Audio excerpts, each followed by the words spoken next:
learners, welcome back to my channel. I hope that you all are doing great. In this video, we will understand the goal of psychological inquiry, steps of scientific research, and nature of psychological data in a very simple and exam oriented way. So make sure that you watch the video till the end. Let's start with the first concept, goals of psychological inquiry. So description, prediction, explanation, control, application. जब भी psychologist किसी behavior को study करते हैं, they don't just observe the behavior. They have a clear goal in their mind कि कैसे हमें आगे कौन कौन से steps हमको use करने हैं. गोल हैं ये guide करते हैं the entire research process. Now just think about the exam stress. Psychology does not just say student feel stress. It tries to understand everything about it. Now, let's understand each of these goals in a very detailed way. The first is description. Description means carefully observing and describing behavior as it is. जैसा है वैसा हम उसको describe कर रहे हैं without adding our own personal opinion. जो गोल होता है that should be accurate. Psychologists want to clearly identify what exactly is happening.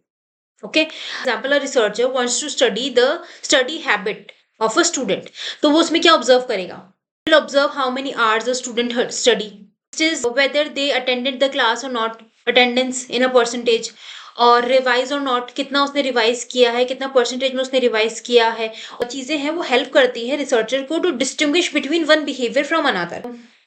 Do you think your study pattern is constant और चेंज डेली?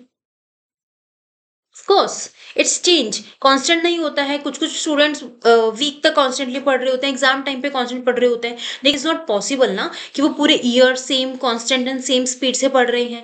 साइकोलॉजिस्ट जो होते हैं वो बिहेवियर की accuracy को, उसकी कैरेक्टरिस्टिक्स को आइडेंटिफाई करके ही आगे स्टेप्स लेते हैं. Next goal is prediction. अब प्रिडिक्शन मीन्स क्या होता है? जैसे अपने फर्स्ट जो गोल था उसमें ये था कि जो बिहेवियर है वो डिस्क्राइब कर दिया गया है, ठीक है. In the next goal is prediction means try to estimate कि क्या होने वाला है, क्या हो सकता है, हैपनिंग, जिसको हम बोल सकते हैं प्रोबेबिलिटी.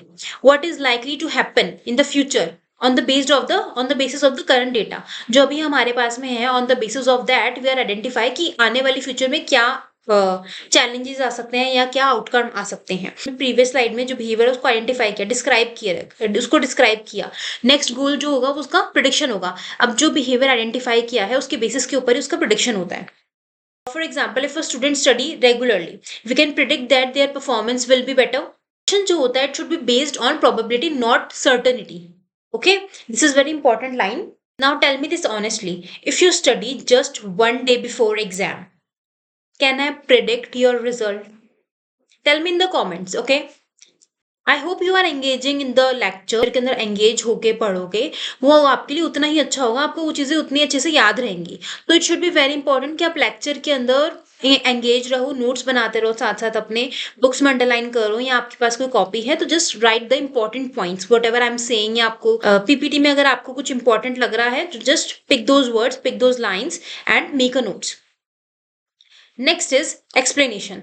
एक्सप्लेनेशन जो है वो मोस्ट इंपॉर्टेंट स्टेप है, मोस्ट इंपॉर्टेंट गोल है. यहाँ पे जो साइकोलॉजिस्ट जो होते हैं they try to answer why does the behaviour occur, why, what, how, इन सब चीजों का आंसर जो होता है वो एक्सप्लेनेशन देता है कि वाई दिस बिहेवियर अकर, क्यों हुआ है, what are the reasons behind that. Just take the same example in the further goals also. Why do some students study less?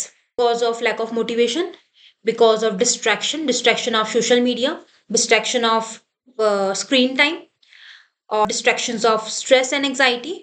Very important. Without explanation, psychologist cannot go deeper into the understanding behavior.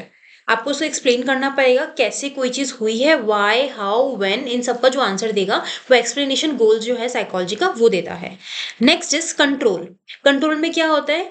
Control means once we understand the cause we can control the behaviour. Control does not means focusing, ठीक है. Control does not means forcing, you are forcefully control something. It means just modify the condition to influence the behavior. Last example you saw that कि जो distraction है उससे जो student की performance है उसमें effect दिख रहा है.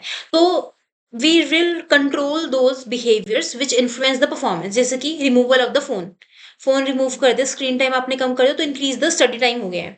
Next, set the schedule, maintain the behavior. Understood? Therapy in psychology is also an example of control. जब आप थेरेपी देते हो, therapy is also an example of control, it help the people to change their behaviour. Therapy से बहुत सारी चीजें change हो जाती है। Have you ever tried to control your screen time but failed? This is like very common these days. So I want to know that आपने try किया हो और आप फेल हो गए हैं, जिसने ट्राई किया है अपने अच्छे से सक्सेसफुल हो गए हैं। So I want to know that in the comments. So let's go with the next slide. Is we have the next rule, which is application. Application means what? When we are applying the things. This is the final and most important goal. This goal, psychology is not just for knowledge, it is used to improve the people life. In the psychology in a daily life. For example, stress management, mental health therapy, yoga, meditation, exercise. This is how we are managing our life or maintaining our daily habit. Very important, the ultimate aim of psychology is to make the life better. Next part is scientific research. Scientific research क्या होती है? In which we are using the scientific tools. We are less biased, more objective, more accuracy, reliability, validity, ये सारे term scientific research, scientific term के अंदर आ जाते हैं। तो ये सारी चीजें आपको याद होनी चाहिए when ever the term came scientific या साइंस, तो ये सारी चीजें आपके इजीली आपके दिमाग में क्लिक होनी ही चाहिए। Now what is the definition of psychology? अगर आपने फर्स्ट चैप्टर पढ़ा होगा, you will get to know. First chapter की मैंने वीडियो अपलोड कर चुकी हूँ, तो जस्ट गो एंड चेक। तो साइकोलॉजी की जो डेफिनेशन है, psychology is a science because it follow a scientific method. क्या होगा? It means there is no personal biasness, systematic होगी सारी चीजें। Systematic means step by step process होगा, ऐसे नहीं कि last fourth step first step में आ रहा है, 10th स्टेप 5th स्टेप में आ रहा है। It's not like that. Testable होगी। We in a psychology we test everything, we measure everything, we check the reliability of the items. ठीक है, तो वो हम चीज को टेस्ट करते हैं। Test can be verified. जी जो है वो एक साइंटिफिक रिसर्च है, उसमें इन सब चीजों को अगर दो रिसर्चर अगर सेम स्टडी को स्टडी कर रहे हैं तो there result should be similar. Okay, so next is steps in scientific research. ये मैंने चार्ट बनाया जिससे कि आपको थोड़ा और इजी अंडरस्टैंडिंग हो। मैं आपको क्लियरली स्टेप्स बता देती हूँ। There are 4 steps in a scientific research. Conceptualising a problem, second is collecting data, third is drawing the conclusion, and fourth is revising the conclusion. These are the 4 main important steps. Now let's understand each of them in a very detailed way. ये मैंने थोड़ा सा chart बनाया जिससे कि आपको थोड़ी visually आपको याद रहे चीजें इन योर एग्जाम, तो ये क्लिक रहे आपके दिमाग में। Just take a screenshot.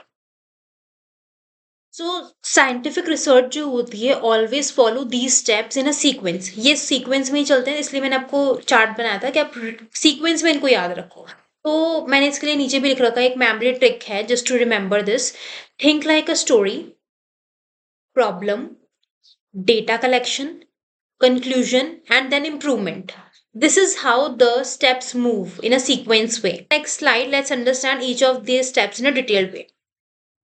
Conceptualizing a problem. Conceptualizing means what? Research है वो start होती है with a question या कोई problem. कोई question होगा जैसे कि why do we forget? Why do students feel stress? Why do people behave different in a group? Why? तो जब ये प्रॉब्लम स्टार्ट होती है, जब कोई क्वेश्चन स्टार्ट होता है, वहां से फिर निकल के आती है सेकेंड इज हाइपोथेसिस, और एक tentative statement in which a guess that is we test. Now सबसे पहले प्रॉब्लम आइडेंटिफाई करी। नेक्स्ट इज अब प्रॉब्लम जब हमने आइडेंटिफाई कर ली, now we are collecting the data for that. अब डेटा का आप कैसे कलेक्ट करोगे? Now we will collect the information on the basis of the problem. जो प्रॉब्लम होगी on the basis of that we will collect the data.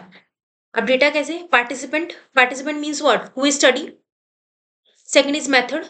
Which method we are using? Survey, experiment, observation. What are the methods we are using? Tool. What are the tools that psychological tools I'm talking about? What are the psychological tools? Questionnaire हो गया, case study हो गई, interview हो गया। ठीक है, इन सबके भी अपने अपने सिंगल सिंगल टाइप होते हैं जो कि आप डिटेल वे में आगे पढ़ोगे। Next is process. किस प्रोसेस से मुझे डेटा कलेक्ट करना है, how to collect the data, और व्हाट प्रोसेस, क्या पहले क्या स्टेप लेने हैं, तो वो सारी चीजें जो होती हैं वो आपके कलेक्शन ऑफ डेटा में आती है। एक मुझे स्ट्रेस स्टडी करना है कॉलेज स्टूडेंट्स के अंदर, पार्टिसिपेंट कौन होंगे मेरे? Participant is my college student. Next is my method, which method I am using, so which method I am using, experiment है, क्वेश्चनियर है, वो सारी चीजें। Tools, what which tools I am using. ठीक है, प्रोसेस क्या रहेगा, कैसे मैं डेटा कलेक्ट करूंगी, 50 नंबर्स ऑफ पीपल का करूंगी, 70 का करूंगी, ऑनलाइन करूंगी, ऑफलाइन करूंगी, this is the process. Okay, so this is how the data is collected. On the next slide is drawing the conclusion. अब डेटा कलेक्ट हो गया है, so now what I will do after collecting the data, we analyze it. How we will analyze it? With the help of graph, with the help of chart, with statistical methods और tools. उससे मैं data को check करती हूँ, analyse करूंगी. ठीक है. Now अब इसका पर्पस क्या होता है? Why I am coming on the conclusion. क्यों? Just to check whether the hypothesis is correct और नॉट. अब जो एज यू रिमेंबर, मैंने आपको फर्स्ट एग्जांपल दिया था कि सबसे पहले क्वेश्चन प्रॉब्लम आएगी, क्वेश्चन होगा, उसके बाद में I will make a hypothesis. Hypothesis what? Tentative statement जिसको मुझे चेक करना है क्या वो सही है या नहीं है. कंक्लूजन में आके हमको ये पता चलता है कि जो मैंने स्टेटमेंट बनाई थी प्रॉब्लम के स्टार्टिंग के अंदर, अब वो स्टेटमेंट सही है या नहीं है. The statement is just to check the hypothesis. Now अब ये सारी चीजें हो गई. उसके बाद में रिवाइज करोगे जो भी आपने कंक्लूजन बनाया. You will give one more I on that. एक बार दोबारा देखोगे उसको. Keep evolving. बार बार बार बार वो चलती रहेगी. ठीक है. If the result is support the hypothesis, तो हाइपोथेसिस आपकी एक्सेप्ट हो जाएगी. अगर आपकी जो हाइपोथेसिस, अगर जो रिजल्ट आता है, जो कंक्लूजन आता है, अगर वो सपोर्ट नहीं करता है हाइपोथेसिस को, दोबारा से वो साइकिल जो होता है वो कंटिन्यू रहता है जब तक रिजल्ट हमारा नहीं आता, जब तक हमारा कंक्लूजन करेक्ट नहीं आ जाता है. ठीक है. मॉडिफाई करेंगे हम टेस्ट को, दोबारा से हम चेंज करेंगे टूल्स के अंदर या टेक्निक्स के अंदर या प्रोसेस के अंदर चेंज करेंगे. उसके बाद में हम लोग दोबारा से वो सारी चीजें करेंगे. तो very important, science grow through the continue revision. अब साइकोलॉजी एक साइंस है, it's go continue in motion. तो ये सारी चीजें कंटिन्यू चलती रहती है. जैसे जैसे ह्यूमन के न्यू बिहेवियर एड ऑन होते हैं, वैसे साइकोलॉजी के अंदर न्यू चेंजेस आते रहते हैं. ठीक है. नेक्स्ट इंपॉर्टेंट यहाँ पे हमारा यहाँ पे हमारा एक और टॉपिक कंप्लीट हो जाता है. Next topic is nature of psychological data. Psychology data जो होता है वो इंक्लूड करता है visible and invisible aspect. Visible जिनको हम देख सकते हैं, इनविजिबल जिनको हम नहीं देख सकते हैं. फॉर एग्जाम्पल बिहेवियर स्टडी कर रहे हैं, एक्सपीरियंस को हम फील कर पा रहे हैं, मेंटल प्रोसेस जो थिंकिंग है, you can't even see that. Nature of psychology के जो बिहेवियर को, एक्सपीरियंस को, मेंटल प्रोसेस को हम लोग पढ़ते हैं. Next is type of data. Data कितने टाइप का होता है? As in a form of a data. Demographic information, physical information, physiological and psychological. Demographic का मतलब ये होता है एज, जेंडर, नेम, ये सारी जो चीजें आती हैं वो आपके डेमोग्राफिक इंफॉर्मेशन में आती है. एजुकेशन, क्वालिफिकेशन, ये सारी चीजें. Next is physical. Physical features में क्या आता है? The environment. Okay. Physiological is body के जो अंदर चल रहे होते हैं, those are known as the physiological process. Brain activity, digestion, ये सारी चीजें आपके फिजियोलॉजिकल एस्पेक्ट में आती है. Psychological aspect is your intelligence, emotional, as a data we are collecting. Very important concept at last is data जो होता है वो डिपेंड करता है ऑन द कॉन्टेक्स्ट. बिकॉज जो ह्यूमन का जो बिहेवियर है is not fix, it's keep on changing, it's keep on revising, it's keep on evolving. Right. For example behaviour है वो घर पे अलग होता है, स्कूल में अलग होता है, फ्रेंड्स के साथ अलग होते हैं, टीचर्स के साथ अलग होता है, रिलेटिव्स के साथ अलग होते हैं, पेरेंट्स के साथ अलग होता है. ठीक है. This is the behaviour that I am giving you as example. Very important thing, data जो होता है does not speak itself, it is interpreted. उसको हम इंटरप्रेट करते हैं जब भी उसकी नीड होती है तब. Now I hope you understand how psychology works scientifically. If this video is helpful for you, give it a like, share this with your friends to help them. For more psychology videos, subscribe to the channel and stay connected. Bye.